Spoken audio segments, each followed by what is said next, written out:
এখানের বাসন্তী পূজাগুলো কেমন হয়, আমরা এই বাসন্তী পূজায় গিয়ে কি করেছিলাম তারই একটি ভিডিও আজকে আমি শেয়ার করলাম।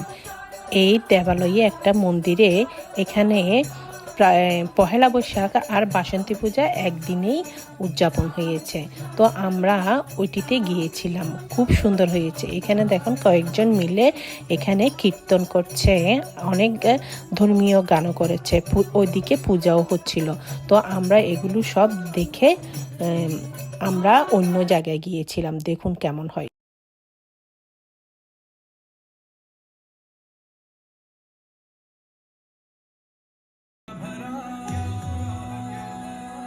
এখানে আমরা আরেকটি বাসন্তী পূজায় গিয়েছিলাম পরের বছর। এখানে প্রত্যেক সপ্তাহেই বাসন্তী পূজা হয়, তো আমরা এখানে গিয়েছিলাম। দেখুন এই বাসন্তী পূজায় পারফর্ম করছে কিছু মেয়ে, শিল্পীও আসে গান করার জন্য, স্টেজে এটা পারফর্ম করছে।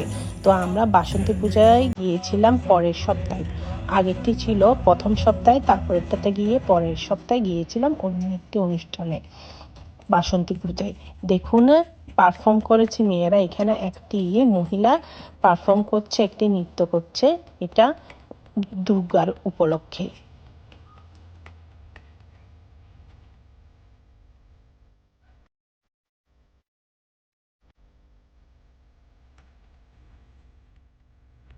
এখানের মধ্যে বিভিন্ন শিল্পীও ইন্ডিয়া থেকে নিয়ে আসা হয়, কলকাতা থেকে বিভিন্ন শিল্পীকে হায়ার করা হয় যেন ওরা এখানের মধ্যে ধর্মীয় গানগুলো করতে পারে। রাতে এই অনুষ্ঠান হয়, তো আমরা সবাই গিয়েছিলাম এবং অনেক এনজয় করেছি, পূজা দেখেছি, তারপরে এসব পারফরমেন্সগুলো আমরা দেখেছি। দেখুন আপনারাও এনজয় করুন।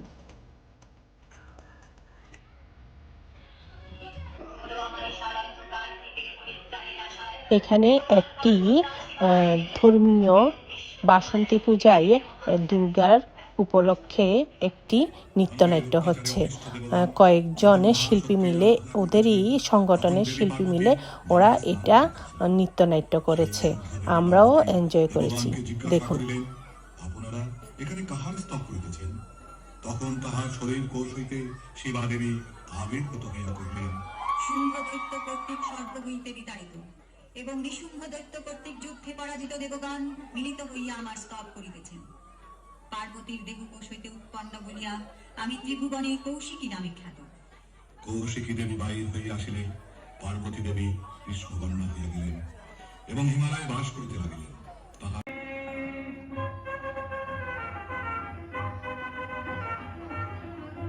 এখানে মা কালী রণচণ্ডী হয়ে একটা নৃত্য করছে, উনিও মা দুর্গার একটি রূপ।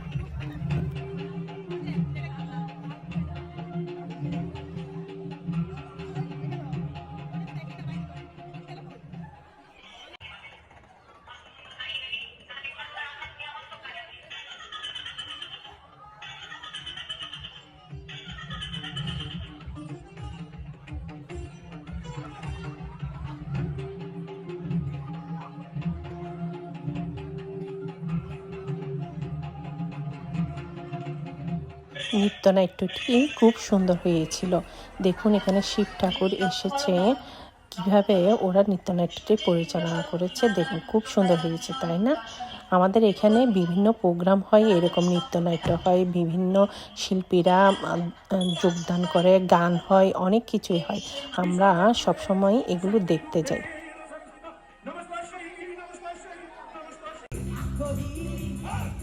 এখানে একটি শিল্পীকে আনা হয়েছিল কলকাতা থেকে, দেখুন সে গান করছে, সামনে অনেকেই নাচানাচি করছে, খুব সুন্দর লাগে। আমরাও এখানে নাচ ডান্স করি সব সময়। দেখুন কত মানুষ হয়েছে এখানের মধ্যে ওর গান শোনার জন্য। আমরা অনেকক্ষণ ছিলাম, শিল্পীর গান এনজয় করে এখানে তারপর বাসায় এসেছিলাম। আপনারাও উপভোগ করুন।